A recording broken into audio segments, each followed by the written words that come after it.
ఇప్పుడు దాకా ఆరాధన మరి ప్రార్థనలు మన కొరకు ఎంతగానో జరిగించారు ప్రియులారా. మీ ప్రతి నెల ఇలాగ ఒక్కాడు కూడుకొని సంఘంలో ఎవరికి అవసరతలు ఉంటాయో, ఎవరికి అనారోగ్యాలు ఉంటాయో మీరు చెప్పడానికి తరువు. మీ ప్రతి నెల కూడా అంశాలు ప్రార్థన చేస్తాం. మీరు నమ్ముతారు నమ్మరు మాకు తెలియదు, కానీ మీకు చెప్పమన్నీ కూడా నేను ఏ రోజు కూడా చెప్పలేదు. మీకు ఇలా ప్రార్థన చేస్తాను. మేము ఎప్పుడు కూడుకునే సరే ఒక్కొక్కరు రాసుకుంటాం. మీ కుటుంబం నాకు చెప్తూ ఉంటారు కదా, కార్యం జరిగితే దాన్ని కార్యం జరగకపోతే చెప్పింది మాత్రం ప్రతిదీ కూడా ఇప్పుడు ఎలా చేస్తాం. ఇక్కడ అందరు కుటుంబాలు కదా, రానుల కుటుంబాలు కూడా చేస్తాం, మనం పిలిచిన కుటుంబాలు కూడా కదా, ప్రతి కుటుంబాలు కలుస్తాం. మేము కూడా అలాగే జరుగుతాం ప్రియ. మరి ఈ రోజు ప్రియ మమ్మల్ని ప్రేమించి మరి నిజంగా అందరు కుటుంబాలకు ప్రార్థన చేసిన సేవకులందరికీ మా హృదయపూర్వక వందనాలు. అలాగే మనల్ని ప్రేమించి వచ్చిన సేవకులు ఇంకొకసారి కూడా హృదయపూర్వక వందనాలు. మరి గోపి గారికి సమయం ఇద్దాం. పిల్లలు మన అందరూ తెలిసి చెప్పలు పడతాం. మనందరూ కూడా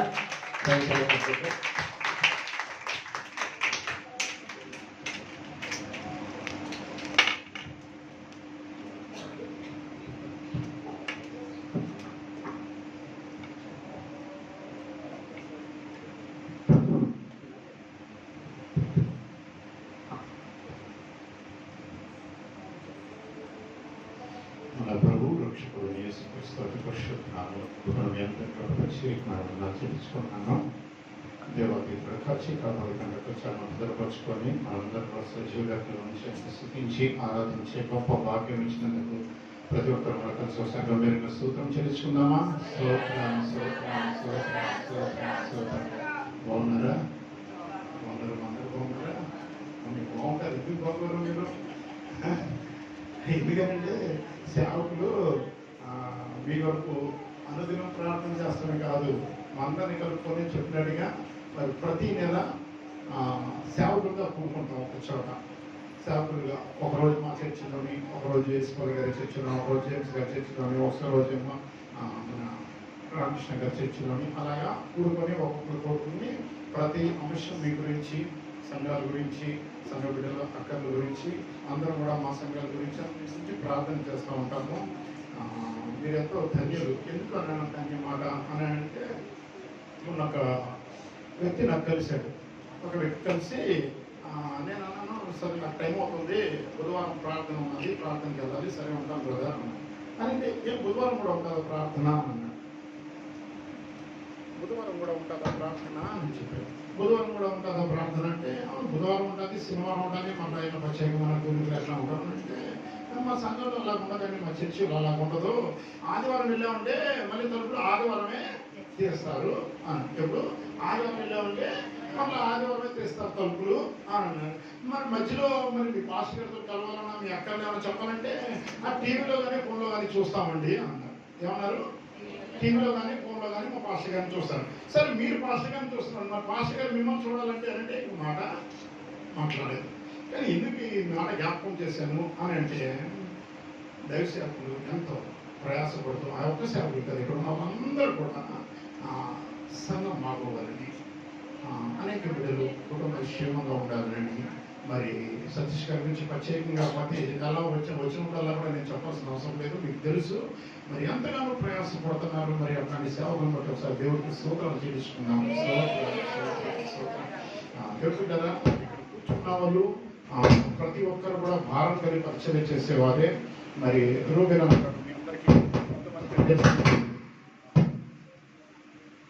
కొంతమందికే తెలిసేమో. అయితే రూబెన్ గారు అంటే విజయవాడ ఒక మంచి పేరు. ఆయన చాలా నుంచి క్రైస్తవంలోని అనేకమైన మీటింగ్లోని ఆయన సమస్యలను పెడుతూ ఆయనకు ఒక పేరు, బ్రాండ్. రూబెన్ అన్న అంటే ఒక బ్రాండ్. మరి దైవ సేవకులు ఆయన ఎప్పటి నుంచో ప్రార్థన టవర్ అని పెట్టి ఆయన ఏం చేస్తున్నాడంటే, అనేక దేశం వరకు నశించిపోతున్న వారి కొరకు, బలహీన వారి కొరకు ప్రార్థన, అనుదినం ప్రార్థన చేస్తూనే ఉంటారు. అయితే కరోనా కాడి నుంచి ఆయన ఏమవుతుందంటే 12 గంటల నుంచి 1 గంట దాకా లైవ్ వస్తుంది. ఆ లైవ్లో మీ దైవ సేవకులు మాట్లాడుతున్నారు. చూసారా? ఏదైతే యూట్యూబ్ ఉన్నదో ఛానల్ సబ్స్క్రైబ్ చేసుకోండి. మరి మీ దైవ సేవకులు మాట్లాడేది ఇక్కడ ఉన్న సేవకులందరూ కూడా మాట్లాడుతున్నారు. మా అందరం కూడా మీరు చూడవచ్చు. 12 గంటల నుంచి 1 గంట గంటే మీరు ఫోన్లో చూడవచ్చు. మరి ఎంతో అమ్మాయికి భారం ఇచ్చి మరి ఆయన ఎంతో భారం కలిగి పరిచయం చేస్తున్నారు.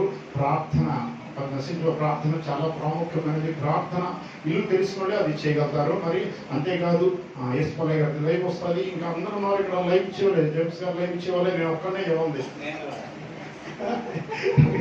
అందరూ కూడా లైవ్ ఇచ్చింది. నేను లైవ్ ఇవ్వకపోతే రూపేణ గారు ఏమన్నా దేవుడు పేరు ఇప్పించడం ఏమో లేదండి. వారం వారం వాక్యం ఇస్తూ ఉన్నారు, వారం వారం పిలుస్తూ.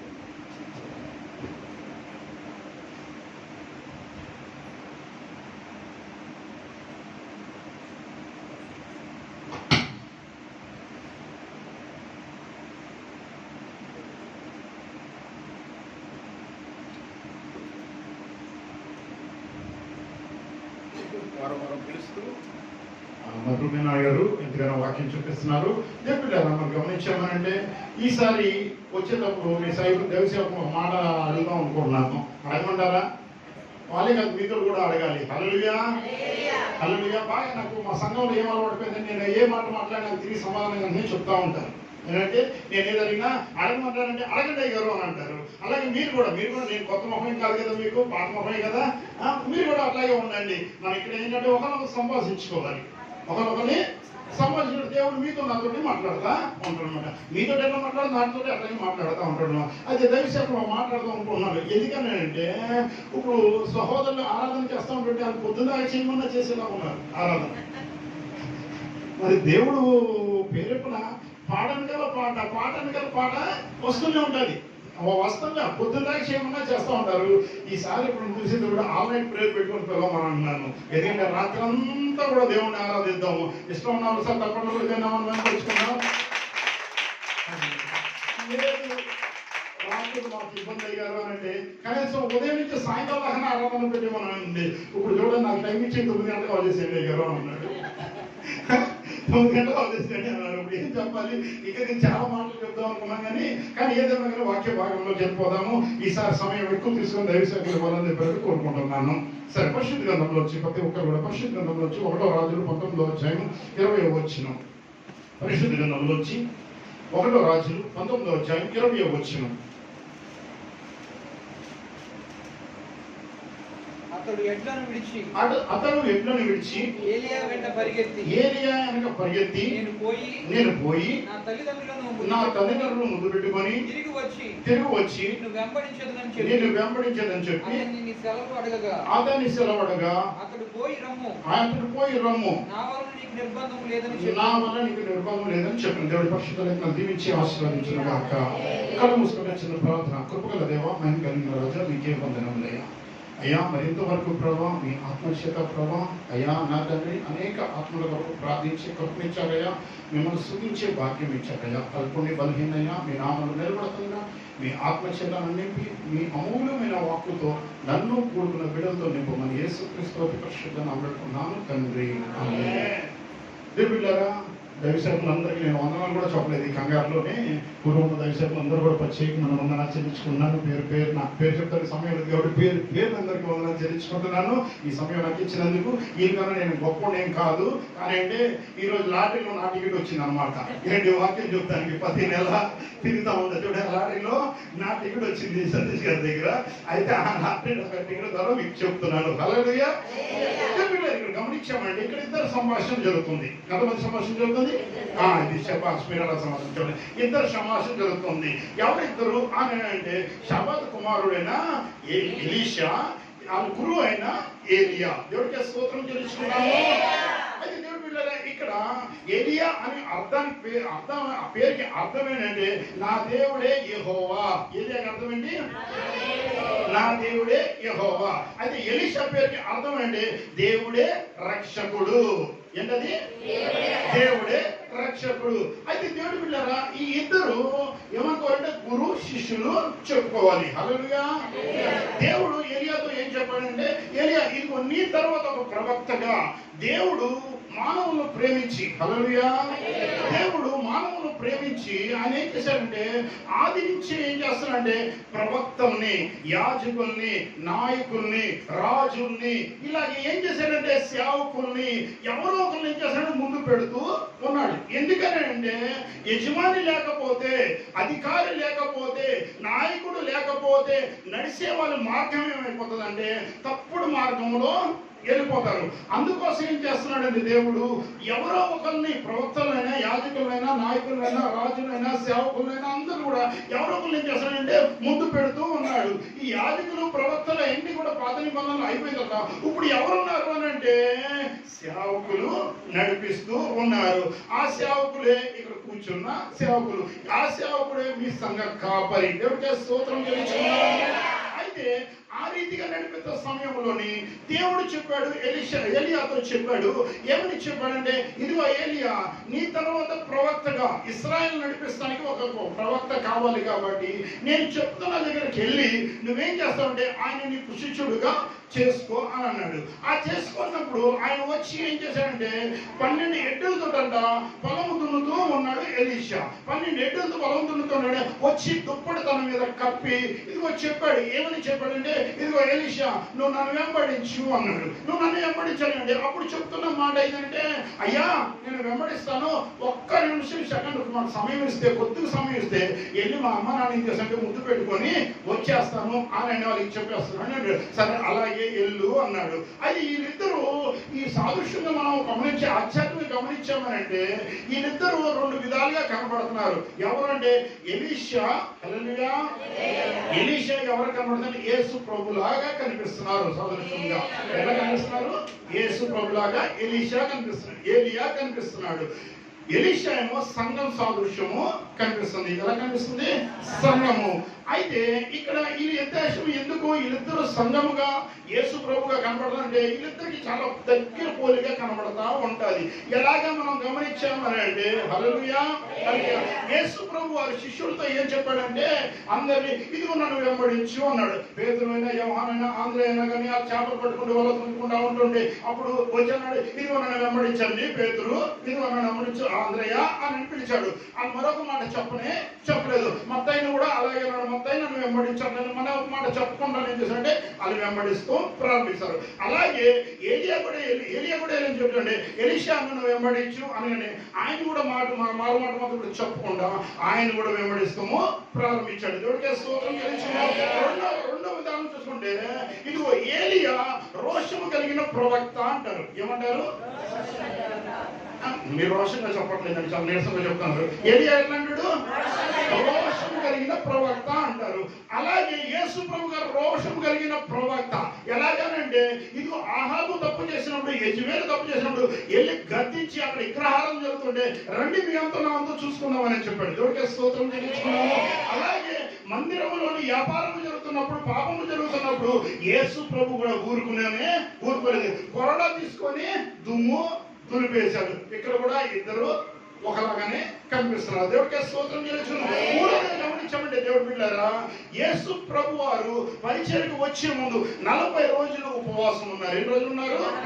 40 రోజులు ఉపవాసం ఉన్నారు. ఇక్కడ ఏలియా కూడా సారిపతి దూరాలకు వెళ్ళే ముందు అక్కడ ఉన్నప్పుడు 40 రోజులు ఉపవాసము ఉన్నాడు. దేవుడికి స్తోత్రం చెల్లించుకున్నాం. ఉపవాసం ఉన్నాడు, ఏలియా 40 రోజులు ఉపవాసం ఉన్నాడు. వీళ్ళిద్దరు యేసు ప్రభుకి సాదృశ్యంగా కనబడుతున్నారు. దేవుడికి స్తోత్రం చెల్లించుకున్నాము. హల్లెలూయా, హల్లెలూయా. అంతేకాదు మరొకటి గమనించామనంటే యేసు ప్రభు వారు శిష్యులందరినీ పిలిచి కొండ మీద నుంచి అంటే వెళ్ళిపోయారు. ఎలాగైపోయింటే ఆయన ఆరోహమై వెళ్ళిపోయారు. మరణము చూడకుండా మరణించి తిరిగి లేచిన తర్వాత ఆరోహమై వెళ్ళిపోయాడు. అలాగే ఏలియా కూడా ఏం చేశాడంటే అగ్ని రథాల మీద ఆరోహము అయి వెళ్ళిపోయాడు. ఇద్దరు కూడా మరణము చూడలేదు. ఐదోదిగా గమనించామంటే హల్లెలూయా, హల్లెలూయా. అయితే యేసు ప్రభు వారు హల్లెలూయా, ఏలియా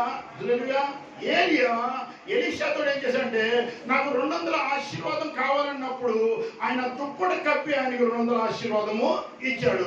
యేసు ప్రభు వారు కూడా వెళ్ళేటప్పుడు చెప్పాడనంటే మీకు ఆశీర్వాదం, మీకు క్షేమము, ఇదిగో నేనేం చేశానంటే పరిశుద్ధాత్మను పంపిస్తానని ఆయన దుప్పటిని పంపించాడు. ఈయన పరిశుద్ధాత్మను పంపించాడు. తప్పట్లు కూడా ఏమైనా ఈ ఇద్దరు ప్రత్యేక పోలికలు కనబడుతున్నాయి. ఎవరి అంటే ఏలియా, ఎలీషా.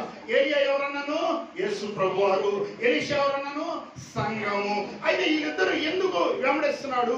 అక్కడి నుంచి బయలుదేరి వెళుతుంటే ఎందుకు వెంబడిస్తున్నాడు అంటే ఇక్కడ చెప్తున్నాడంటే 2వ అధ్యాయం 9వ వచనంలో చెప్తున్నాడంటే ఏలియా ఏమడుతున్నాడు? అది 2 రాజులు 2వ అధ్యాయము 9వ వచనం.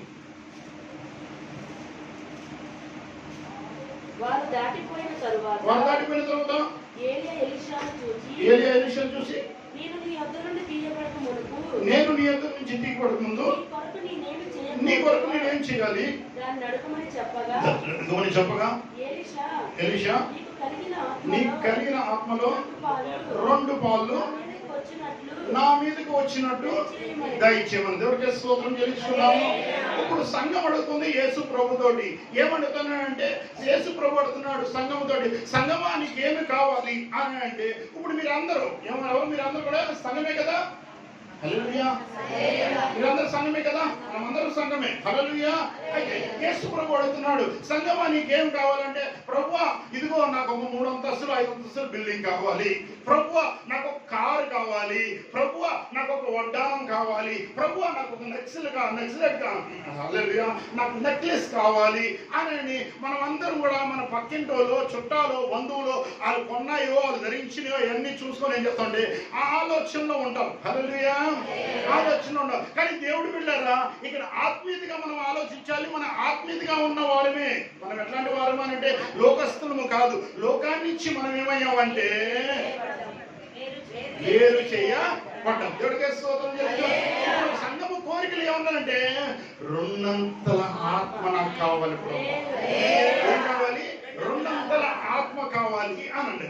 అలాగే ఏం చేసంటే ఎలీషాకి ఇక్కడ ఏలియా దగ్గర అన్న పేరు ఉండడం వల్ల నేను చెప్తున్న కొద్దిగా కన్ఫ్యూజ్ అవుతున్నాను, మీరు కన్ఫ్యూజ్ అవ్వద్దు. హల్లెలూయా. అయితే ఎలీషాకి 2 అంతల ఆత్మ వచ్చింది. హల్లెలూయా. అంటే ఎలా 2 అంతల ఆత్మ వచ్చిందంటే ఏలియా ఏమో బైబిల్ గ్రంథంలో 7 అద్భుతాలు చేశాడు. ఎన్ని అద్భుతాలు చేశాడు? 7 అద్భుతాలు. ఎలీషా ఏం చేశాడు? 14 అద్భుతాలు చేశాడు. ఎన్ని అద్భుతాలు చేశాడు? 14. బైబిల్ గ్రంథంలో ఉన్నాయి. బైబిల్ గ్రంథం కన్నా ఇంకా ఎన్ని చేశాడో ఇంకా రచించి పెట్టలేదు, కానీ చాలా చేసి ఉంటాడు ఆయన జీవితకాలంలో. దేవుడికి స్తోత్రం చెల్లించుకుంటాడు. అంతేకాదు 2 అంతల ఆత్మ ఎట్లా అంటే ఇదిగో ఏలియా అంట సారెపతి విధవరాలు కుమారుడు చచ్చిపోతే 3 మార్లంట కనుకొని దేవుడు ప్రార్థన చేస్తే అధ్యాయం చెప్తే సమయం అయిపోతుంది కానీ నేను చెప్పుకుంటూ వెళ్ళిపోతాను. హల్లెలూయా. 3 మార్లు ఆయన చనిపోతే, పిల్లడు చనిపోతే 3 మార్లు కనుకొని దేవుడికి ప్రార్థన చేస్తే మరలా జీవము వచ్చింది. ఎలీషా ఆయన చనిపోయిన తర్వాత ఆయన శవాన్ని తీసుకెళ్లి సమాధులు పెడితే అక్కడ ఒక సైనికుడు అంట ఎప్పుడో పూడ్చిపెడితే ఆడంతా లేచి నిలబడ్డాడంట. తప్పకుండా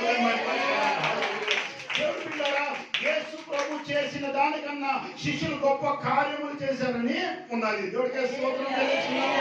అద్భుత కార్యాలు, ఆశ్చర్య కార్యాలు దేవుడు ఆయన ఆత్మ చేత నింపి ఇస్తాడు. నువ్వు నేను బలహీనము కాదు, నువ్వు నేను పనికిరాని వాళ్ళం కాదు, నువ్వు నేను ఏదో తీసివేయబడిన వాళ్ళు కాదు. మనం చాలా విలువ పెట్టి కొన్న వారమే. ఎలా ఉన్నవారు? మనము విలువ పెట్టి కొన్నాం. ఏ విలువ పెట్టాడు? ఏ విలువ పెట్టి కొన్నాము అని అంటే తన రక్తము పెట్టి మనల్ని కొన్నాడు. ఆయన రక్తం పెట్టి మనల్ని కొన్న తర్వాత నువ్వే ఒక అద్భుతంగా ఉండాలి. నీ జీవితం ఒక అద్భుతంగా ఉండాలి. నీ జీవితమే ఒక ఆశ్చర్యకరముగా ఉండాలి. అందుకోసమే సంఘంతో అంటే 2 అంతల ఆత్మ కావాలి. దేవుడికి స్తోత్రం. అది 2 అంతల ఆత్మ కావాలని ఎంతమందికి ఉన్నది? చాలా మంచి. హల్లెలూయా. హల్లెలూయా. దేవుడు మిమ్మల్ని దీవించి ఆశీర్వదించును గాక. అయితే ఇక్కడ కొద్దిగా లింక్ ఉన్నది. ఏది ఉండకుండా ఊరినే ఏది రాదు. ఏది కూడా ఊరికినే రాదు. ఊరికి అన్నం అయిపోతుందా? ఉడకాలిగా కొద్దిగా, మరగాలిగా, కొద్దిగా కావాలిగా. బంగారం తీసుకొచ్చేసి నెక్లెస్ అవ్వాలంటే అవుతుందిగా, అది కరగాలిగా. అది నెక్లెస్ అవ్వాలంటే దాన్ని మెరవాలిగా. అన్నీ కూడా కష్టము లేకుండా ఏది అవ్వదు. అయితే దేవుడు బిడ్డలారా, అయితే వీళ్ళు ప్రయాణమై ఇంకా బయలుదేరారు. ఎవరు? ఎలీషా, ఏలియా, సంఘము, యేసు ప్రభు. దేవుడికి స్తోత్రం చెల్లిస్తున్నాము. వాళ్ళు చెప్పినప్పుడు వీళ్ళని జ్ఞాపకం చేసుకోవాలి మీరు. ఎలీషా, ఏలియా చెప్తే యేసు ప్రభు, సంఘము. అది ఐక్యత. హల్లెలూయా. బ్రదర్ మీకు అర్థమవుతుంది అన్న మాట వినపడుతుందా? హల్లెలూయా. మీరు నా వైపు చూడాలి, నాకు కూడా ఈ చెప్పినట్టుగా సమాధానం చెప్తా ఉండండి. హల్లెలూయా. మీరు సమాధానం చెప్తుంటే ఇబ్బంది ఉందా బాగుందా? మీ మతం కూడా రాదు, ఇబ్బంది కూడా కలదు, మీరు సమాధానం చెప్తా ఉంటుంటే. హల్లెలూయా. అయితే దేవుడు పిల్లరా, ఇక నేను ఒక సబ్జెక్ట్ లాగా చెప్పుకొచ్చాను అన్ని కూడా. హల్లెలూయా. అది ఏంటి, ఆళ్ళు ఇల్లు వ్యత్యాసం ఏంటి, వాళ్ళు ఇల్లు ఎలా ఉన్నారు అని అండి. అది ఇక్కడ అయితే వాళ్ళు ఇద్దరు బయలుదేరి వెళుతూ ఉన్నారు. వెళుతూ ఉంటే కొన్ని అనుభవాలు వచ్చాయి వాళ్ళకి. ఏమొచ్చాయి? అనుభవాలు వచ్చాయి. దేవుడు చూడండి, ఎప్పుడైనా కానీ మన జీవితంలో కొన్ని అనుభవాలు ఉంటాయి. మనం ఒక్కొక్క ప్రాంతంలో ఉన్నప్పుడు ఒక్కొక్క ప్రాంతం అనుభవం ఉంటుంది. నేనున్నాను, చిన్నప్పుడు ఏలూరులో పెరిగాను, అదొక నాకు అనుభవం. కొద్దిగా ఒకటా రాగానే హైదరాబాద్ వెళ్ళాను, అదొక అనుభవము. తర్వాత మరలా ఏం చేశానంటే నేను గుజరాత్ వెళ్ళాను, అదొక అనుభవం. నేను విజయవాడ వచ్చాను, కంచెంచర్ల వెళ్ళాను. ఇట్లా కొన్ని ఊర్లు జరిగితే ప్రతి ఊరు కూడా ఒక అనుభవము ఉంటుంది. ఆ అనుభవం మనకి ఏం జీవితంలో గుర్తుండిపోతూ ఉంటుంది. అలాగే ఏలియా ఎలీషా కొన్ని అనుభవాలకు ద్వారా వెళ్ళారు. పరిచర్య సంఘం కూడా ఏమంటే కొన్ని అనుభవాలతో వెళ్తూ ఉండాలి. దేవుడికి స్తోత్రం. ఏం అనుభవాలంటే కొన్ని ప్రాంతాలకు వెళ్ళారు. ఆ ప్రాంతాల గురించి చెప్పి నేను ముగించేస్తాను. దేవుడికి స్తోత్రం తెలుసుకున్నాము. అయితే కొన్ని ప్రాంతాలు, 4 ప్రాంతాలు. ఒకటి బాగా గుర్తుపెట్టుకోండి, రాసుకునే రాసుకోండి. గిల్గాల్. ఏంటది? గిల్గాల్. రెండోది హల్లెలూయా బేతేలు. ఏంటండి? రెండోది బేతేలు. మూడోది ఎరుకో. నాలుగోది యోర్దాన్. ఏంటది? యోర్దాన్. ఎన్ని అనుభవాలు? 4 అనుభవాలు. ఒక్కొక్క మాట ఒక్కొక్క గంట. చాలా చేపట్టులో 5లా ఉంటాడు, బైక్ కట్టేస్తాడేమో. మరి నాకు ఇచ్చిన సమయం అయిపోయింది, మరి మీరే చెప్పాలి. 4 అనుభవాలు అంటే 4 గారు ఒక మాట ఒక గంట. సరే, పని చేస్తాను, అయినంత వరకు నేను చెప్తాను సమయంలోనూ. ఐగర్ దగ్గర యూట్యూబ్ లో చెప్తాను, అలా ఇచ్చాను. దేవుడికి స్తోత్రం తెలుసుకుందాం. హల్లెలూయా. 4 అనుభవాలు. అయితే ఈ 4 మొత్తం అనుభవం గిల్గాల్. ఏంటది? గిల్గాల్ అనగా దొర్లించబడుట. నేను ప్రతి మాటకి అర్థం చెప్తున్నాను దానికి. గిల్గాల్ అనగా దొర్లించబడుట. అయితే ఈ దొర్లించబడ్డ అంటే ఏంటి? ఇప్పుడు దారిలో రాయి ఉన్నదనుకో, ఆ రాయి దాటుకుని వెళ్తామా, అడ్డు వస్తే ఏం చేస్తాం? దొర్లించేస్తాం. ఏం చేస్తాం? చెట్టు ఉన్నదనుకో, దాని నుంచి దొర్లించేస్తాం. మన జీవితాల్లో కూడా కొన్ని అడ్డు వస్తూ ఉంటాయి. మన జీవితాల్లో కూడా కొన్ని ఆటంకాలు వస్తూ ఉంటాయి. ఆటంకాలు ఉన్నాయి, దాటి వెళ్ళిపోకూడదు. దాటి వెళ్ళిపోతే ఆ అడ్డు అట్లాగే ఉంటుంది. అది దాటలేని అడ్డు కూడా ఒక్కొక్కటి ఉంటుంది. అయితే అది దాటి వెళ్ళిపోవాలి. అయితే దాటి వెళ్ళిపోతే గిల్గాల్ అన్న దానికి అర్థం దొర్లించబడ్డ. ఎందుకు వచ్చిందంటే, ఇశ్రాయేల్ ప్రజలు ఐగుప్తు నుంచి బానిసలై ఉండి కష్టంలో భారంలో ఉండినప్పుడు అక్కడ మోషే తీసుకొని బయలుదేరిన తర్వాత, దాని తర్వాత యెహోషువ నాయకత్వంలో తర్వాత యెహోషువ తీసుకొని బయలుదేరి వెళ్ళిన తర్వాత గిల్గాల్ అనే ప్రాంతంలో నిలబడ్డారు. ఎక్కడ నిలబడ్డారు? గిల్గాల్ అనే ప్రాంతంలో నివసించారు. ఆ నివసించిన దగ్గర దేవుడు ఒక మాట చెప్పాడు. ఏమని చెప్పాడంటే, ఇదిగో గిల్గాల్లో మీరు ఏం చేస్తారంటే, పాత తరం అంతా కూడా అయిపోయింది, ఇప్పుడు వచ్చింది అంటే కొత్త తరం వచ్చింది. ఏంటంటే వాళ్ళు బిడ్డలు పుట్టారు. ఇప్పుడు వాళ్ళకి ఏంటంటే సున్నతి అంటే తెలియదు. ఏంటది? సున్నతి. వీళ్ళందరికీ మగ పురుషులందరూ కూడా ఏం చేస్తామంటే ఈ గిల్గాల్లో సున్నతి చెప్పి మన దేవుడు చెప్పాడు. దేవుడికి స్తోత్రం. అంటే సున్నతి అనంటే రక్షణ. ఏంటది? రక్షణ. ఇక్కడ దేవుడు ఏం కోరుకున్నాడు అంటే గిల్గాల్లోని రక్షణ కోరుకున్నాడు. సంఘాన్ని ఎక్కడికి నడిపించాడు అంటే దేవుడు సంఘాన్ని మందిరానికి నడిపించాడు. దేవుడికి స్తోత్రం చేస్తున్నాడు. ఇక్కడ ఏముంటుంది అంటే రక్షణ ఉంటుంది. ప్రతి ఒక్కరు కూడా ఇక్కడ ఏమో అనుభవం కలిగి ఉండాలంటే రక్షణ అనుభవం కలిగి ఉండాలి. రక్షణ పొందేసుకుందామని కాదు, దొర్లించబడుట. ఏంటి దొర్లించాలంటే మనలో ఉన్నది ఏంటి? ఉన్నది పాపం ఉన్నది. ఏంటి ఉన్నది? కోపం ఉన్నది. ఏంటి ఉన్నది? అసూయ ఉన్నది. ఏంటి ఉన్నది? కక్ష ఉన్నది, పగ ఉన్నది. ఇంకో చెప్పాలంటే మనుషులు అన్ని కూడా ఇమిడి ఉన్నాయి. అందుకోసమే ఈ ఐగుప్తి ప్రజలకేమో ఐగుప్తి లోకం ఇమిడి ఉంది. ఈ సంఘంలోనే ఇంకా కోపాలు, తాపాలు ఇవన్నీ ఉన్నాయి. ఇవన్నీ కూడా ఏమంటే దొర్లించబడాలి. మరి ఎంతమంది సిద్ధమో అందరూ అన్నారు, మేము నలుగురు అనుభవంలోకి వెళ్తాము అని చెప్పారు. కాబట్టి మరి దొర్లించబడాలి. మరి దొర్లించబడాలి అని అంటే మనలో నుంచి దొర్లించబడాలి. సంఘంలోకి వచ్చేస్తాం గొప్పతనము కాదు. మనము సంఘంలో ఏముండకూడదనంటే ఏ కోపము పాపము అన్నది ఉండకూడదు. దేవుడు కోరుకునేది ఏంటంటే నీ దగ్గర పరిశుద్ధత.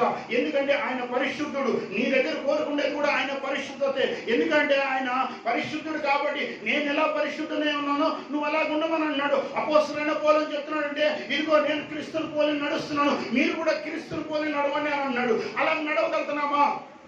ఇంకా మనలో పాపం ఉన్నదా? ఇంకా లోకం ఉన్నదా?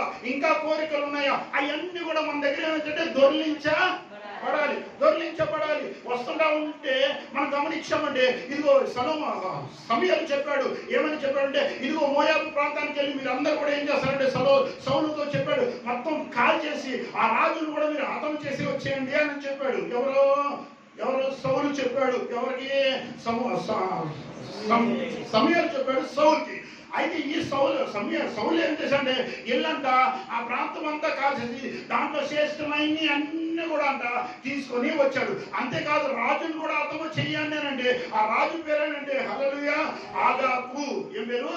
ఆ రాజు పేరంటే ఆగాకు. ఆ వ్యక్తిని కూడా ఏం చేశాడంటే ఆ వ్యక్తిని కూడా తీసుకొచ్చి దాచాడు. ఈ ఆగాగన్న పేరుకి అర్థం అంటే పాపము. ఏంటది? ఆగాగన్న పేరుకి అర్థం అంటే పాపము. ఈ పాపాన్ని కూడా తీసుకొచ్చాడే పక్కన పెట్టాడు.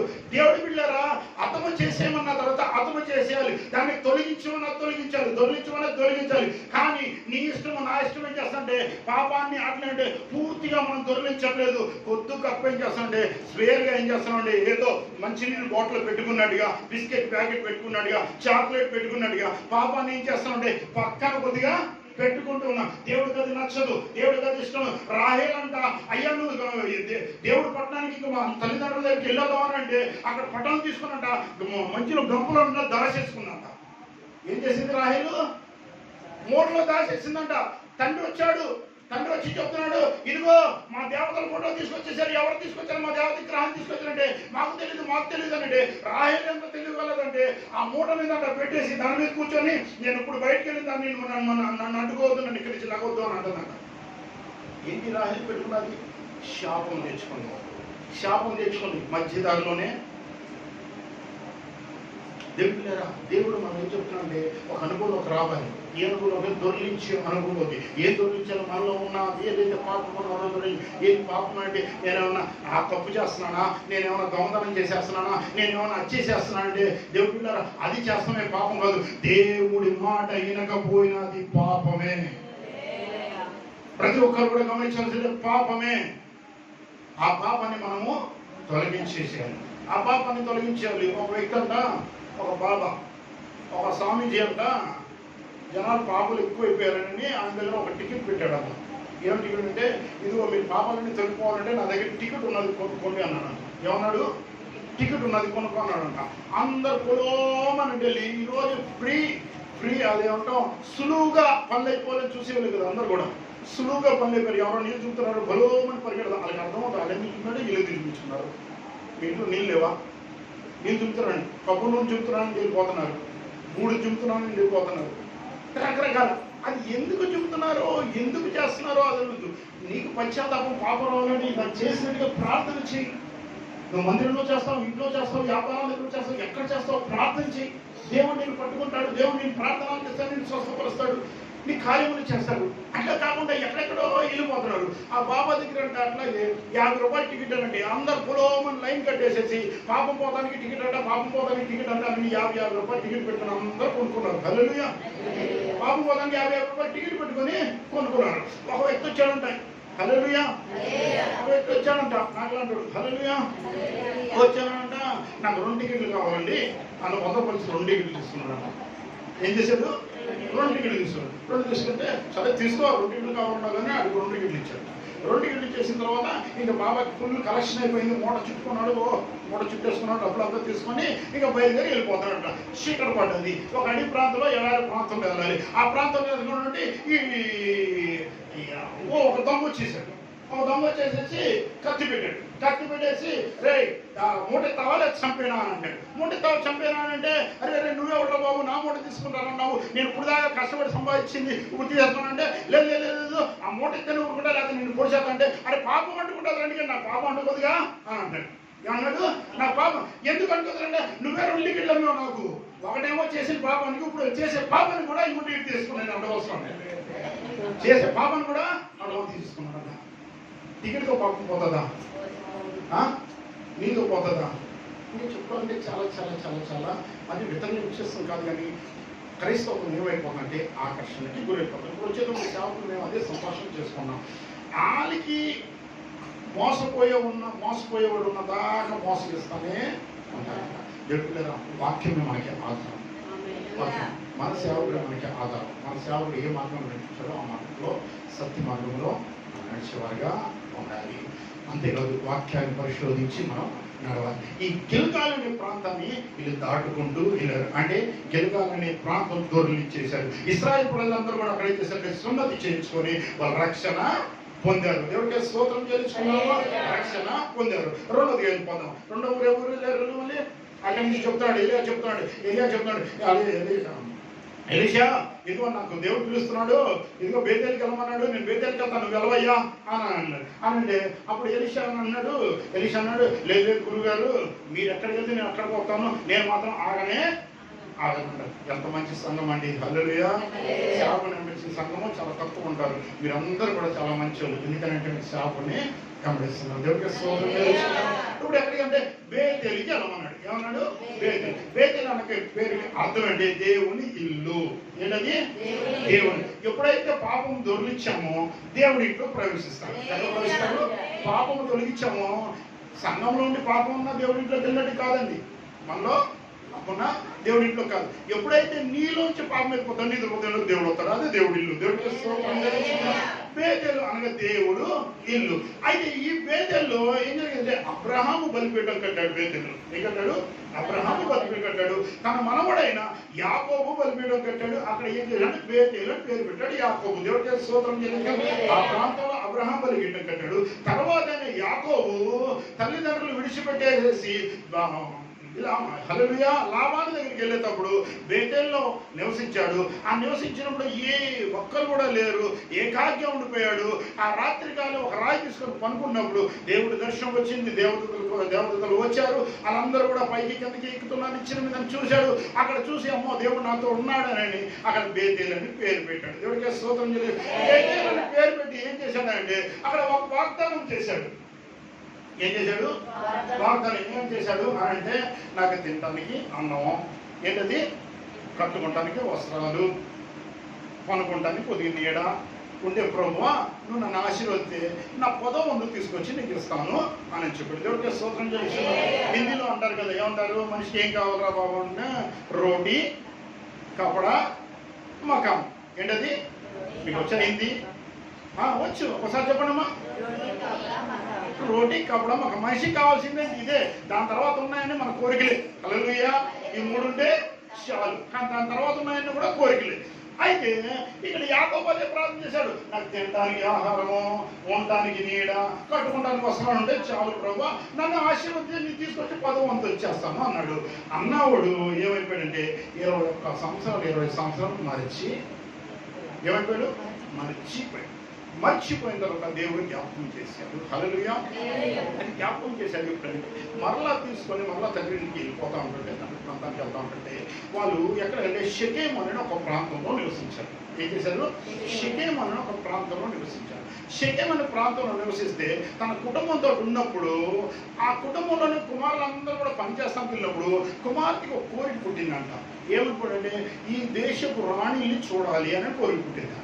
ఈ దేశపు రాణిని చూడాలని కోరిక పుట్టినప్పుడు అక్కడికి ఏమైందంటే తన ఒక్కదే బయలుదేరి వెళ్ళిపోయిందంట. బయలుదేరి వెళ్ళిపోయేవాడికి ఆ షెకెములో ఉన్న ఒక రాజు కుమారుడు ఆవిడని చూసి మోహించాడు. మోహించిన తర్వాత ఆ విషయము అన్నదమ్ములకి అందరికీ తెలిసింది. అందరికీ తండ్రికి తెలిసింది. ఆ తండ్రికి తెలిసిన తర్వాత వాళ్ళందరూ కూడా వచ్చి క్షమాపణ కోరుకున్నారు. క్షమాపణ కోరుకున్న తర్వాత ఇదిగో మీరందరూ సున్నతి చేయించుకుంటే మా చెల్లిని మీకు ఇస్తాము అని ఒక ఒప్పందం చేసుకున్నారు. వాళ్ళందరూ సున్నతి చేసుకుని ఇళ్ళలో ఉన్నప్పుడు ఆ రాత్రి కొడుకులు ఏం చేశారు? పేకలకు వచ్చి చంపేసి రక్తపాతము చేసేసారు. చేసేసిన తర్వాత ఇప్పుడు యాకోబుకి తెలిసింది ఈ విషయము. తండ్రికి తన బిడ్డలు ఈ రీతిగా అయిపోయారనే వాడికి ఏ రీతిగా అయిపోయారంటే కూతురేమో చెడిపోయింది, కొడుకులేమో హంతకులు అయిపోయారు. మనశ్శాంతి ఉండదా? మనశ్శాంతి ఉండదా? ఏ ఒక్కరు కూడా మనశ్శాంతి, ఏ ఒక్కరు మనశ్శాంతి. దేవుడు పాదాలు పట్టుకొని బతిమలాడుకుంటున్నాడు, నాకు మనశ్శాంతి లేదు, ఇదిగో నా జీవితం ఇలాగైపోయింది, ఏంటి ప్రభువా అన్ని మొర పెట్టుకుంటూ ఉన్నాడు. దేవుడు బిడ్డలారా, దేవుడికి విరోధమైన కార్యములు చేసినప్పుడు ఏ ఒక్కరికి మనశ్శాంతి, ఏ ఒక్కరికి మనశ్శాంతి ఉండదు. ఆయన చెప్పింది చేయకుండా మనకి ఇష్టం వచ్చింది చేస్తే ఏ ఒక్కరికి మనశ్శాంతి ఉండదు. నువ్వు చూడు, నువ్వు ఆయనకి ఇష్టం లేదు చేసామంటే నువ్వు కనీసం ప్రార్థనలో కూడా ఏం చేయలేవు అంటే ప్రార్థన కూడా చేయలేవు. ఎందుకనంటే ఆయనకి విరోధమైన క్రియ చేస్తున్నాం కాబట్టి. ఇక్కడ బేతేల్లో ఏం చేశారంటే హంతకులైపోయారు. హంతకులైపోయిన అక్కడి నుంచి వెళ్ళిపోయి ప్రభుని అనుకుంటే అప్పుడు ప్రభు చెప్తున్నాడు, ఏమని చెప్తున్నాడు అంటే ఇదిగో నువ్వు బేతేలుకి, ఎక్కడ ఏమన్నాడు? బేతేలుకి వెళ్ళు. నీకు నెమ్మది కావాలంటే, నీకు మనశ్శాంతి కావాలంటే, నువ్వు వాగ్దానం చేసావు, ఆ వాగ్దానం నెరవేర్చడానికి ముందు నువ్వు బేతేలుకి వెళ్ళి ప్రార్థన చేయమన్నాడు. దేవుడికి స్తోత్రం. ఈ జీవితంలో చాలా మంది ఎన్నో కష్టాలు పడుతూ ఉంటారు, ఎన్నో ఇబ్బందులు పడుతూ ఉంటారు, ఎన్నో బాధలు పడుతుంటారు. కానీ సంఘానికి వస్తానికి, దేవుడి పాదాల దగ్గరికి వస్తానికి మాత్రము సమయం కుదరట్లేదు. ఎంత బాధ వచ్చినా కానీ ఆలికి చెప్తారు, ఈలుగు చెప్తారు, ఆలికి ఫోన్లు చేసి ఆ తిప్పలు పడుతూనే ఉంటారు. కానీ ప్రభు పాదాల దగ్గరికి వెళ్తే రారు. ప్రభు పాదాలు చెప్తానికి ఏమో క్రైస్తవులు అంటారు, మేము మారు మనసు పొందామని అంటారు, లేకపోతే బాప్తిసం తీసుకున్నామంటారు. కానీ లోకం వైపే వెళ్ళిపోతారు. దేవుడి బిడ్డలారా, దేవుడికి దూరం ఏ ఒక్కరు అవ్వకూడదు. ఎందుకనంటే దేవుడు నిన్ను కోరుకుంటున్నాడు. యాకోబుని ఏం చేయాలి? అక్కడ దీవించవచ్చు యాకోబుని, కానీ కాదు. ఆయన ఒక వాగ్దానం చేశాడు, ఆయనకు ఒక సన్నిధి ఉన్నది, ఆయనకు ఒక పేరు ఉన్నది. అక్కడికి నువ్వు రావాలి, అక్కడ ప్రార్థన చేయాలి, ఆయన నామాన్ని మహిమ పరచాలి. అప్పుడే దేవుడు చేస్తాడు నీ జీవితంలో ఒక గొప్ప కార్యము జరిగేస్తాడు. ఒక ఆశ్చర్యమైన కార్యం జరగాలంటే ఆయన సన్నిధిని బేతేలికి మనం నిత్యం మానక విడవక మనం వచ్చి వాళ్ళమే ఉండాలి.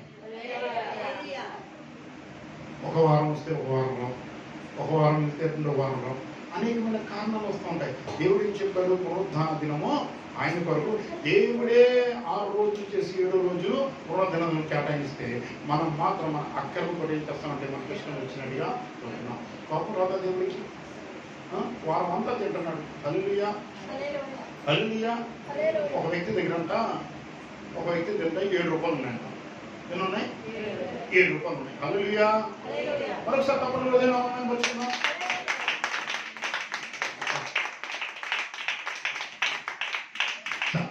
అయిపోయింది. ఇప్పుడు తర్వాత మళ్ళీ కొట్టించేలా ఉన్నారు పాస్టర్ గారు. ఇప్పుడే కొట్టేస్తే పోదా? హల్లెలూయా. ఒక వ్యక్తి దగ్గర 7 రూపాయలు ఉన్నాయంట. ఎన్ని ఉన్నాయి? 7 రూపాయలు ఉన్నాయి. 7 రూపాయలు బాగా అడుక్కొని ఒక కళ తీసుకొని వెళ్ళి ఎక్కి వెళ్తున్నాడు. తినడానికి లేక బాగా పక్కన నిండిపోయి బాగా దీనస్థితిలో ఉన్నాడంట. ఈ చూసిన వ్యక్తికి ఏమైందంటే, గెలిచిన వ్యక్తికి ఏమైందంటే జాలేసింది. ఆయన కదా వేసింది, జాలేసి ఏం చేశాడంటే, పాపం నా దగ్గర 7 రూపాయలు ఉన్నాయి కదా, సరే ఆయనకి తింటానికి చూపిద్దామని 5 రూపాయలు ఇచ్చాడు. ఒక వ్యక్తి ఏం చేశాడు? 5 రూపాయలు ఇచ్చేటప్పుడు లెక్కేసి ఇచ్చాడంట. 5 రూపాయలు ఇప్పుడంటే రూపాయి కాయిన్ ఇస్తే అప్పుడు రూపాయి కాగితం అంటే గొప్ప. హల్లెలూయా. అయితే 5 రూపాయలు కాగితం అంటే 2 రూపాయలు ఇచ్చేసాడు, జోబులో పెట్టేసుకున్నాడు. ఈ కర్ర పట్టుకొని నడవలేక వెళ్తున్న వ్యక్తి ఏం చేశాడంటే ఆ 2 రూపాయలు జోబులో పెట్టుకుంటూ చూశాడంట.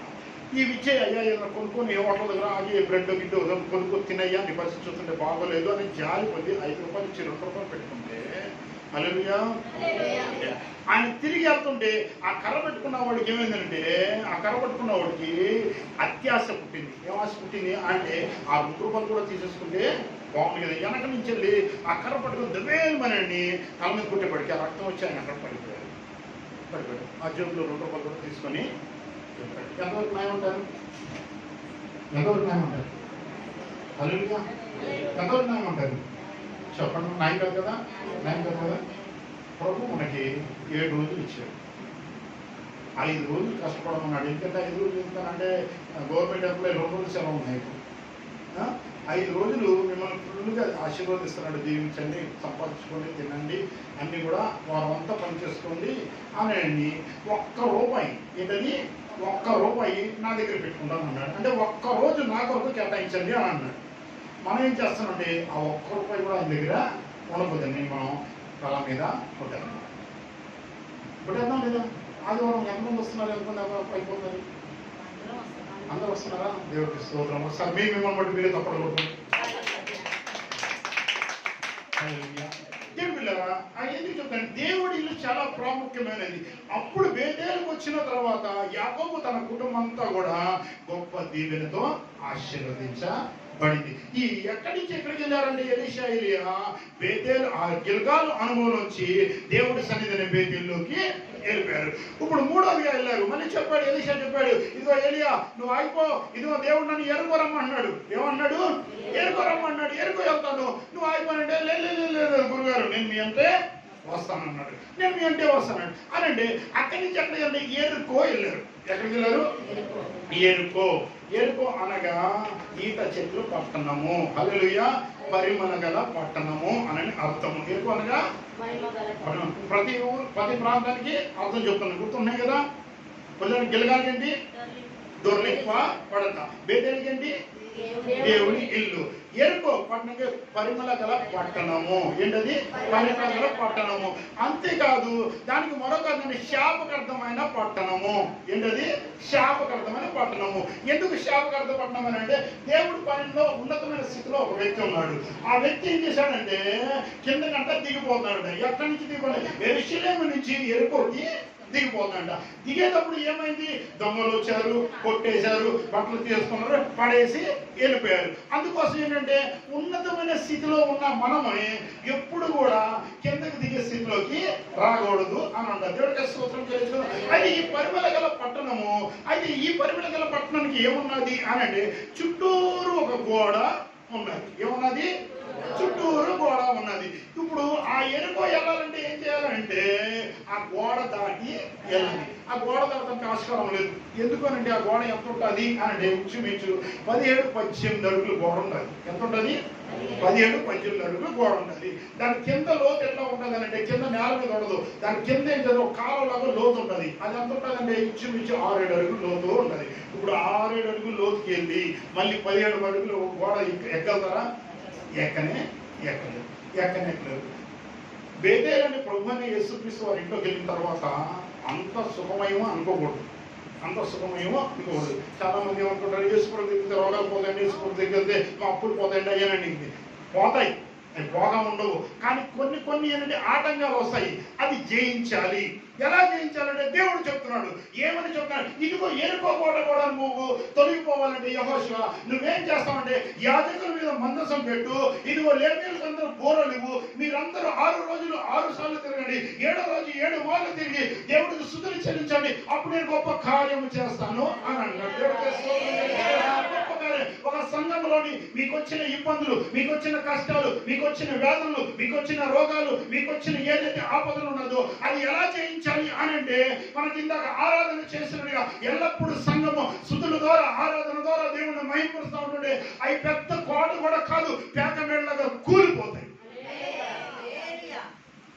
మీరందరూ కూడా ఎలా చేయించాలి అని అంటే ఎవరి దగ్గరకు వెళ్ళక్కర్లేదండి. ప్రభువును స్తుతిస్తూ ఉంటుంటే ఎరుకో కోటగోళ్ళు కూలిపోతాయి. యాజకులు అదే చేశారు. మందసం ఎక్కించుకున్నారు, మందసం ఎక్కారు. మీకు ఏం చేశారంటే వాళ్ళు దేవుణ్ణి స్తుతిస్తూ ఉంటే ఆ ఎరుకో పట్టణం గోడలంట ఇప్పుడు ఏ అనుభవంలోకి వెళ్ళారంటే దొర్లించే అనుభవం ఇచ్చి దేవుడి ఇంట్లోకి వెళ్ళి నుంచి ఇది ఆటంకాలు తొలగించే అనుభవంలోకి వెళ్ళిపోయారు. ఎవరు? ఎలియా, ఎలీషా. సంఘము యేసుప్రభు. దేవుడికి స్తోత్రం చెల్లించుకున్నాము. ఇప్పుడు ఎక్కడికి వెళ్ళాలి అంటే యోర్దాను. ఏంటిది? మళ్ళా చెప్పాడు, ఎలియా, ఎలీషా ఆగిపో, ఇంకా కొద్ది దూరం నా దగ్గర దేవుడు పిలుస్తున్నాడు, యోర్దాను దగ్గర పిలుస్తున్నాడు, నేను వెళ్ళిపోతాను, మీరు ఆగిపో అని అంటే అప్పుడు కూడా ఏం చేశానంటే నేను ఆగనన్నాడు. ఎవరు? ఎలీషా. సంఘము ఆగనే ఆగలేదు. దేవుడు ఇటువంటి సంఘం ఉంటుంది ధన్యకరం అండి. ఇటువంటి సేవకుడు ఏ స్థితిలో ఉన్నా కానీ ఎముడిచ్చే సంఘము ఉండాలి. సేవకుడు సంతోషంగా ఆనందంగా ఉన్నప్పుడే కాదు, సేవకుడు కష్టంలో ఉన్నప్పుడు కూడా నిలబడే సంఘముగా ఉండాలి. సేవకుడు ఆపదలు ఉన్నప్పుడు కూడా నిలబడే సంఘముగా ఉండాలి. ఈ ఎలీషా ఏలియాను వదలలేదు. ఏ స్థితిలోనూ కూడా సంఘం ప్రభుని వదలకూడదు. దేవుడు మనకు కష్టం పెట్టినా దుఃఖం పెట్టినా అది జయిస్తానికే చూడాలి తప్పితే అమ్మో నాకు బాధ వచ్చింది, నాకు కష్టం వచ్చింది, నాకు వ్యాధి వచ్చింది, అమ్మో ఏం ప్రభు ఏం లోకమో 2 వారాలు వెళ్ళాను, 3 వారాలు 4 నెలలు వెళ్ళాను, ఏమీ అవ్వలేదు అని నిలుపకూడదు. మనం వెంబడిస్తూనే ఉండాలి. ఒక గొప్ప కార్యం దేవుడు చేయను కాక. దేవుడు బిడ్డలారా, ఇక్కడ ఏమన్నాడు? యోగ్దాను ప్రాంతానికి వెళ్ళాలి. సరే అని యోగ్దాను వెళ్ళారు. అయితే దేవుడు బిడ్డలారా, ఎలీషా ఎలియా ఇద్దరే వెళ్ళట్లేదు. ఎలియాకి ఇంకా చాలా మంది శిష్యులు ఉన్నారు. వాళ్ళు కూడా ప్రయాణం చేస్తూ ఉన్నారు. వాళ్ళు కూడా చేస్తానంటే వాళ్ళు వెళతా ఉంటుండే యోగ్దాన్ అది అర్థము వచ్చింది. యోగ్దాన్ అంటే అప్పుడు ఎలీషా మళ్ళీ చెప్పాడు. ఏమని చెప్పాడంటే, ఇగో ఎలీషా ఇదిగో ఆగిపో, యోగ్దాన్ దాటి వెళ్ళాను నేను. మళ్ళీ నేను వెళ్ళిపోయిన తర్వాత మళ్ళీ నువ్వు రాలేవు కదయ్యా, మళ్ళీ వస్తాను, నువ్వు ఆగిపో అని అంటే నేను ఆగనయ్యా అన్నారు. అప్పుడు శిష్యులు అందరూ కూడా చెప్తున్నారు, ఎలీషా ఎందుకు ఎలీషా ఆ యోగ్దాను ప్రభు గురుగారంటే ఏదో రకంగా వెళ్ళిపోతారు, దేవుడు సహాయం ఉన్నది, మనకేమున్నది, నువ్వు ఆగిపోతే బెటర్, మాతో పాటు వచ్చేసి మనం తిరిగి వెళ్ళిపోదాము అని ఎలీషాని అన్నాడు. ఎలీషా అన్నాడు లేదు లేదు లేదు నేను గురువుగారితో వెళ్తాను అంటే వాళ్ళందరూ కూడా యోగ్దాను అవతల నిలబడిపోయారు. ఎలీషా ఏం చేశారంటే బయలుదేరి యోగ్దాను దగ్గరికి వెళ్ళారు. వెళ్ళి ఏం చేశారంటే ఆమె దుప్పటి తీసుకొని ఏం చేశారంటే ఎలియా యోగ్దాను నదిని కొట్టాడు. కొట్టగానే అది ఏమైందంటే 2 పాయలుగా చీలిపోయింది. అది ఎట్లాంటిదంటే వరబడితో వచ్చే నది ఆగిపోయింది. అది దాటి వెళ్ళారు. దాటి వెళ్ళిన తర్వాత అప్పుడు చెప్తున్నాడు ఎలీషా ఇదిగో నేను గిల్గాల్లో ఆగిపోమన్నాను, ఆగలేదు. ఇదిగో బేతల్లో ఆగిపోమన్నాను, ఆగలేదు. ఎరుక దగ్గర ఆగిపోమన్నాను, ఆగలేదు. యోగ్దాను దగ్గర ఉన్నాను, ఆగిపోలేదు. వచ్చేసావు. ఎందుకు నీకేం కావాలయ్యా? ఏంటది? ఎందుకే నీకు ఏం కావాలయ్యా? హల్లెలూయా. అప్పుడు ఎలీషా చెప్తున్నాడు, ఏమో చూడండి సంగతి, అయ్యా నాకు ఎన్ని బంగారాలు వద్దయ్యా, ఆస్తి అంతస్తులు వద్దయ్యా, పేరు ఘనత వద్దయ్యా, నాకు 2 అంతల నాకు కావాలి, 2 ఆత్మ కావాలి అని అంటే ఎలీషా దేవుడు నన్ను పిలుచుకుంటున్నాడు. అది నా చేతిలో లేదు, అది పరిశుద్ధాత్మ దేవుడు ప్రభు చేతిలోనే ఉన్నది, నా చేతిలో లేదు అని అంటే, ప్రభువా నువ్వేం చేస్తావు నాకు తెలియదు, నాకు 2 ఆత్మ కావాలయ్యా అని అంటే నా చేతిలో లేదయ్యా అనేప్పటికీ అగ్నిరథం వచ్చేస్తుంది. ఇదిగో ఇంకేమైనా కావాలని చెప్పు నేను ఆశీర్వదించేస్తాను, ఇదిగో ఇంకేమైనా కావాలని చెప్పు నేను ఆశీర్వదించేస్తాను. అది అగ్నిరథం వచ్చేది, నేను కూర్చోబెట్టుకుని తీసుకెళ్ళిపోతాను దేవుడు. నువ్వు చెప్పయ్యా ఇంకేమైనా కావాలంటే, ప్రభువా ఇదిగో నువ్వు వెళ్తున్నావు, నాకు 2 ఆశీర్వాదం కావాలి, ఇందులో ఏది కావద్దు నాకంటే, అయ్యా నా దగ్గర అది లేదు, ఆ దేవుడి పరిస్థితి నా దగ్గర కాదు అది అని ఆయన మొత్తుకుంటుంటే అగ్నిరథం రానే వచ్చేసింది. అన్ని రానే వచ్చేసింది. అది వచ్చేసింది, వెళ్ళి కూర్చోబెట్టేసుకుంది, వెళ్ళిపోతుంది. ఇదిగో వెళ్ళిపోతున్నాడు, ఇదిగో ఎమ్మడిచ్చాను. అప్పుడు ఎలీషా ఎక్కడ 2 చూపులు పెట్టి నిస్సాయసితో చూస్తున్నాడు. ప్రభువా ఇదిగో నేను ఎంత ఎమ్మడిచ్చాను, ఇదిగో అందరూ వద్దన్నా కానీ నీ కలిగి వచ్చానే, ఎవరు కూడా కాదన్నా కానీ నిన్నే వెంబడించానే, ఇదిగో నాకు ఆశీర్వాదం ఇవ్వకుండా వెళ్ళిపోతాయి. అయ్యా గురుగారు ఇదిగో నాకు దయ చూపించాయా, కరుణించానే ఆయనని అలాగే చూస్తున్నాడు. ఎంత బాధపడతా ఉంటాడు, ఎంత దుఃఖపడతా ఉంటాడు. అయ్యో నేను ఇంత శ్రమ పడ్డానే, ఇంత బాధపడ్డానే, ఇంత ఎదురు చూశానే, ఇదిగో 2 ఆత్మ కావాలని, కానీ ఏమీ లేకుండా వెళ్ళిపోతున్నాడు. నా గురుగారు వెళ్ళిపోతాడు, నేను మోసపోయాను, నేను అన్యాయమైపోయాను, నేను దగాపడిపోయాను. ఇదిగో నాకు ఎలాగా ఇప్పుడు ఆయన వెళ్ళిపోతే నాకు దిక్కెవరు? ఈ యోగ్దాన్ని మరలా ఎట్లా దాటాలి? ఇప్పుడు నేను ఇక్కడే ఉండిపోవాలా? నా పరిస్థితి ఏంటి? ఇదిగో 2 ఆత్మ కోసం నేను ఆశపడ్డాను కదా అని ఆయన ఎంతో చింతతో దిగులుతో నిస్సహాయ స్థితితోటి ముఖాల మీద అలాగే పడి ఉండి అలాగే చూసి కన్నీళ్లు విడుస్తా ఉన్న సమయంలో అలా అయిపోయింది. మాయమో అయిపోయింది. ఏలియా రథం మీద మాయము అయిపోయింది. అంటే నిస్సహాయ స్థితితో అలా కుంగిపోయి ఎలీషా అలా కొంచెం దుప్పటి అలా దిగి వచ్చే ఎలీషా అలా దిగి వచ్చే ఇప్పుడు ఎక్కడ లేని బలము పొందుకున్నాడు. ఇదిగో ఎలాగ బలం పొందుకున్నాడు దేవుడు ప్రభు చెప్పాడు కదా, 2 ఆశీర్వాదం అన్నాడు కదా, ఒక్కసారి ట్రై చేద్దాము అని ఆ దుప్పటి తీసుకుని యోగ్దాన్ నది కొట్టగానే 2 పాయలుగా చీలిపోయిందంట. దేవుడికే స్తోత్రం తెలుసుకున్నా. దేవుడు బిడ్డలారా, సంఘం ఏమి చేయాలంటే 2 ఆత్మ పొందుకున్నప్పుడు ప్రభు అయిన యేసుక్రీస్తు వాడు 2 రాకడలోని ఆయన తోల సింహాసనం మీద రాబోతున్నాడు. కడుపులో శబ్దం ఉన్నప్పుడు మీరు ఇక్కడే నిలిచిపోయి అయ్యో నన్ను వెళ్ళిపోయాడే, అయ్యో నన్ను వదిలేశాడే, నన్ను విడిచిపెట్టేశాడే అన్న రాత్రిలో ఉండకూడదు. నువ్వు 2 ఆత్మ పొందుకున్నావు అంటే నువ్వు కూడా ప్రభుతో ఎంతబడే గుంపులో ఉంటావు. ఆ పరలోక రాజ్యంలో నీ కంటూ ఒక నివాసం దేవుడు సిద్ధపరిచి ఉంచాడు. అందుకోసమే మనం ఏం పొందుకోవాలి? అంత దేశంలో చెప్తున్నారు 2 ఆత్మ అంటే 2 ఏదో భోజనం పొందుకోవాలి, లేకపోతే బట్టలు పొందుకోవాలి, 2 జాతలు తీసుకోవాలని చెప్తున్నారు. ఒక ఆత్మ కూరలే చెప్పండి. మనం ఏం పొందుకోవాలి? సంఘము 2 ఆత్మ రెండంతల ఆత్మ పొందుకోవాలి. రెండంతల ఆత్మ నువ్వు పొందుకొని అప్పుడు నువ్వు అద్భుతాలు ఆశ్చర్యకార్యాలు చేస్తూ ఉంటుంటే ఎడవబడిన వారు ఉన్నారు చూడు, ఎంబడించిన వారు ఉన్నారు చూడు, అలాగే ఉండిపోయారు.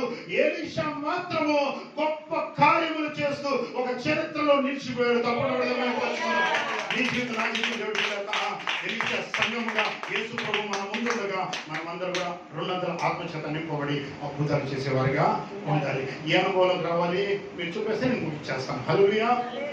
ఏ అనుభవంలోకి రావాలి? ఒకటి దొర్లించే అనుభవం. ఏమి దొర్లించాలి?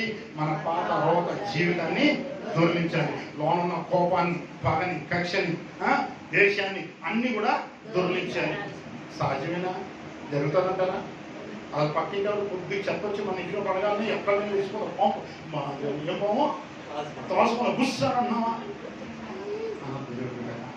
మనం కోపాన్ని తొలగించేసేయాలి. మనలో ఉన్న అహంకారం అన్నీ కూడా తొలగించేసేయండి.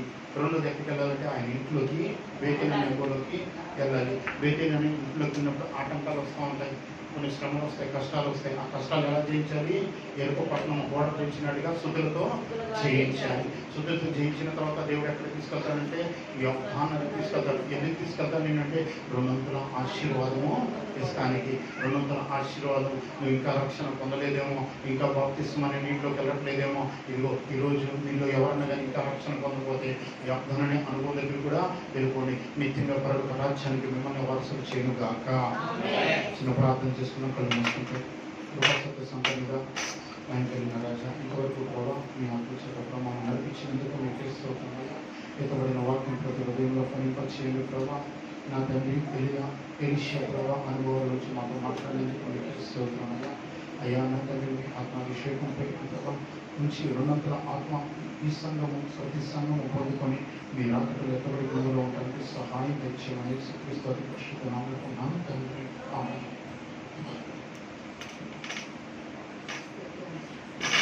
అందరూ ప్రార్థన ఉందాం. అలాగా కొద్ది నిమిషాలు ముగించుకున్న ప్రార్థనలు అందరం కూడా ప్రార్థనలు